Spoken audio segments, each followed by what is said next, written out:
बिस्मिल्लाहिर्रहमानिर्रहीम। Hi friend, welcome back to my channel.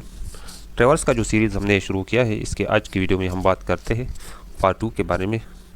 जैसा कि जो हमारा फर्स्ट वीडियो था, इसमें हमने ट्रेवर्स के बारे में बात की थी कि एक ओपन ट्रेवर्स होता है और एक क्लोज ट्रेवर्स। तो क्लोज ट्रेवर्स के बारे में हमने डिस्कशन की थी और प्रैक्टिकली हमने साइट पर एग्जीक्यूट किया था कि कैसे हमने क्लोज ट्रेवर्स को परफॉर्म करना है। आज की वीडियो में हम बात करते हैं क्लासिफिकेशन ऑफ ट्रेवर्स के बारे में। तो इसमें 3 ऑर्डर होते हैं, या फिर ये फर्स्ट ऑर्डर है, सेकंड ऑर्डर और थर्ड ऑर्डर। फर्स्ट ऑर्डर ट्रेवर्स जो हम यूज़ करते हैं, ये हाई प्रिसाइज ट्रेवर्स होता है। जो भी कंट्री है तो कंट्री का जो एक डिपार्टमेंट होता है तो इसको यूज़ करते हैं। ये जो सेकंड ऑर्डर है तो इसको फिर 2 क्लासेस में डिवाइड किया है। क्लास 1, इसका जो रेशो है 1/50,000 और जो क्लास 2 है इसका जो रेशो है 1/20,000। ये जो ट्रेवर्स है सेकंड ऑर्डर, इसको कंस्ट्रक्शंस काम के लिए यूज़ करते हैं और ये बहुत एक्यूरेट ट्रेवर्स माना जाता है। इसमें जो क्लास 1 है ये हाई प्रिसाइज है, 1/50,000 और 1/20,000 है। इसके बाद जो थर्ड ऑर्डर है, इसमें इसको भी फर्दर 2 क्लासेस में डिवाइड किया है। क्लास 1 1/10,000 और क्लास 2 जो है 1/5,000।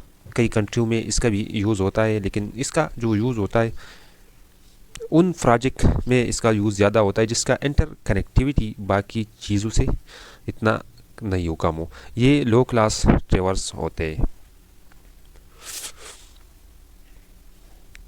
तो किसी सर्वे के लिए कौन से ट्रेवर्स एक्सेप्टेबल है, इसको हमने यूज़ करना है। तो इसके लिए जैसा कि जो हमारा पिछला वीडियो था, जो पार्ट 1 था, इसमें हमने क्लोज ट्रेवर्सिंग की थी। ये पार्ट 1 में हमने जो ट्रेवर्सिंग की थी, तो यहाँ पर ये हमारे पास 2 पॉइंट की कोऑर्डिनेट अवेलेबल थी। ये एक पॉइंट ये और एक ये। तो ये जो लाइन यहाँ पे बनता है ये बेस लाइन है।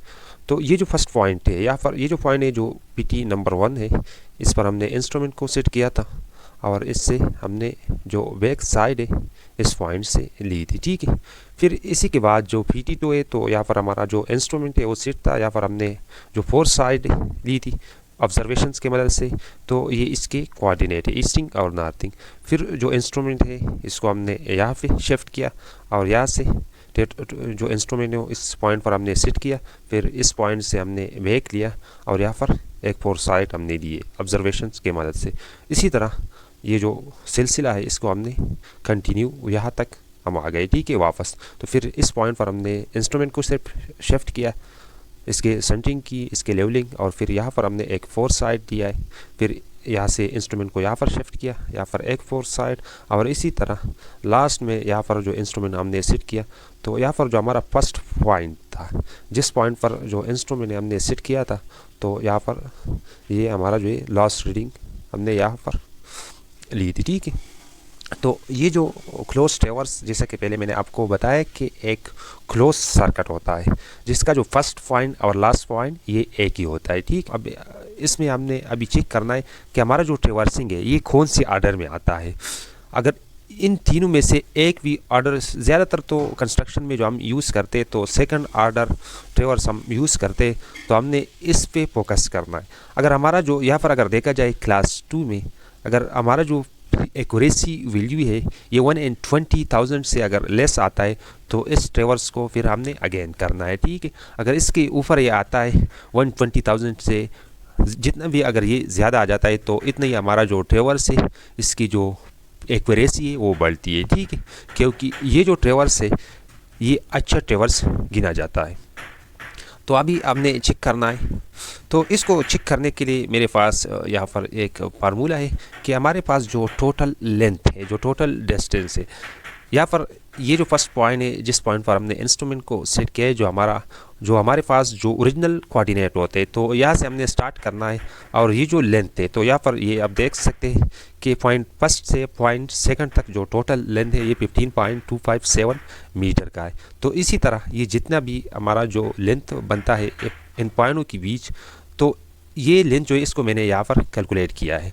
टोटल लेंथ जो हमारा बनता है ये 127.089 मीटर है। अब यहाँ पर हमने आना है, ये जो क्लोज़र एरर होता है तो इसमें ये होता है कि जो ईस्टिंग को हमने ईस्टिंग से माइनस करनी होती है, फिर इसके बाद इसके सेंटर में प्लस से, और नॉर्थिंग को नॉर्थिंग से हम जब इसको माइनस करते हैं इसका स्क्वायर लेते हैं, फिर इसका अंडर रूट है, और इसको फिर हमने जो टोटल डिस्टेंस है क्लोजिंग एरर को टोटल जो लेंथ है इस पर हमने फिर डिवाइड करना है। तो यहाँ पर ये हमारे पास क्लोजिंग एरर है और इसको टोटल लेंथ पर जब हम डिवाइड करते हैं जो ट्रिवर्सिंग किए तो यहाँ पर जो रेशो आई 1:33,444। तो अब क्लास 2 1:20,000 तक है, ये इससे ऊपर है, ठीक है। तो अब जो नेक्स्ट वीडियो है इसमें हमने इसको एडजस्ट करना है कि ट्रेवर्स को हम कैसे एडजस्ट करते हैं। तो जैसा कि पहले मैंने आपको बताया कि एक तो मैनुअल तरीके से भी हम इसको एडजस्ट कर सकते हैं और दूसरा सिविल 3D से हमने इसको एडजस्ट करना है।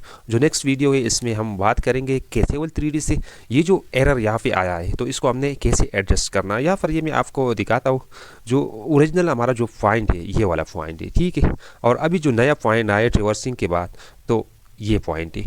तो इस पॉइंट को हमने सिविल 3D में कैसे एडजस्ट करना है, बैलेंस करना है, ये जितना भी एरर है तो इन सब पॉइंटों पे हमने इसको डिवाइड करना है और इसको हम बैलेंस करते। तो नेक्स्ट वीडियो में मिलते हैं। अल्लाह हाफिज़।